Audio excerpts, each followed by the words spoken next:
ഇടുക്കി പരുന്തുംപാറയിലെ തർക്കഭൂമിയുമായി ബന്ധപ്പെട്ടൊരു വാർത്തയാണല്ലേ വരുന്നത്. അതെ, ഈ തർക്കഭൂമിയിൽ ചങ്ങനാശ്ശേരി സ്വദേശി സ്ഥാപിച്ച കുരിശ് റവന്യൂ സംഘം ഇപ്പോൾ പൊളിച്ചു നീക്കിയിരിക്കുകയാണ്. കഴിഞ്ഞ 2-ാം തീയതിയാണ് പരുന്തുംപാറയിലെ നിർമ്മാണ പ്രവർത്തനങ്ങൾക്ക് ജില്ലാ കളക്ടർ സ്റ്റോപ്പ് മെമ്മോ നൽകിയത്. സംഭവത്തിൽ 7 പേർക്കെതിരെ പോലീസ് കേസും എടുത്തിട്ടുണ്ട്. വിവരങ്ങൾ നൽകാൻ ജോസൽ സെബാസ്റ്റ്യൻ. അതെ, ജോസൽ സെബാസ്റ്റ്യൻ ഉണ്ട്. ജോസൽ, ഈ സ്റ്റോപ്പ് മെമ്മോ നൽകിയ ഭൂമിയാണ്, അത് ലംഘിച്ച ഒരു പ്രവർത്തനം, നിർമ്മാണ പ്രവർത്തനം എന്ന് വിശേഷിപ്പിക്കാവുന്ന രീതിയിൽ ഒരു ഇടപെടൽ നടത്തുന്നു. അതിന് പിന്നാലെയാണ് ഇത്തരം നടപടികൾ ഉണ്ടാകുന്നത്. എങ്ങനെയാണ് മറ്റു വിശദാംശങ്ങൾ?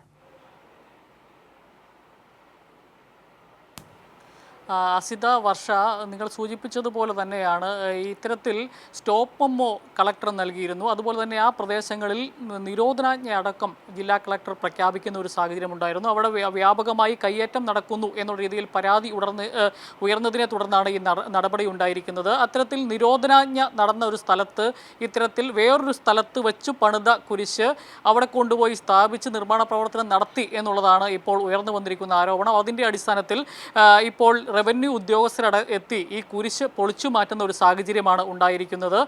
ഈ സംഭവവുമായി ബന്ധപ്പെട്ട് 7 പേർക്കെതിരെ കേസും എടുത്തിട്ടുണ്ട്.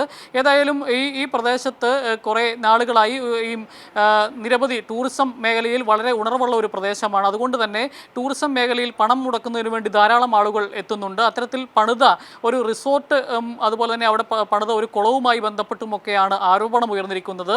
ഏതായാലും ഇതിനെ സംബന്ധിച്ച് അന്വേഷിക്കുന്നതിന് വേണ്ടി ഒരു 15-അംഗ സംഘത്തെയും റവന്യൂ വകുപ്പ് തീരുമാനിച്ചിരുന്നു. അതിൻ്റെ അന്വേഷണങ്ങൾ നടന്നു വരികയാണ്.